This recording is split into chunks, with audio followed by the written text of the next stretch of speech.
បន្ទាប់ពីអាមេរិកឥឡូវនេះបារាំងបង្ហាញពីកិច្ចសហប្រតិបត្តិការយោធាជាមួយកម្ពុជាស្ថានទូតបារាំងប្រចាំកម្ពុជាបានឲ្យដឹងនៅថ្ងៃទី2ខែតុលានេះថាលោកឧត្តមសេនីយ៍ Patrick Viglio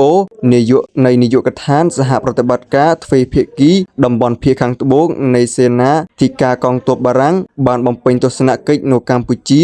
លោកបានពិភាក្សាការងារជាមួយឯកឧត្តម ផាត វិបុល សុភ័ក្រនាយកនៃនាយកដ្ឋានទាក់ទងអន្តរជាតិនៃក្រសួងការពារជាតិនិងឯកឧត្តម សេមរតនាអគ្គនាយកស្ដីទីមជ្ឈមណ្ឌលជាតិរក្សាសន្តិភាពកាលពី30ឆ្នាំមុនលោកឧត្តមសេនីយ៍ Viglio បានបំពេញបេសកកម្មសហប្រតិបត្តិការនៅក្នុងជួរយោធាចរិយាចំណិនទី1នៃសាលានាយទាហានសកម្មថ្មាត់ពងក្នុងឱកាសដំណើរទស្សនកិច្ចនេះ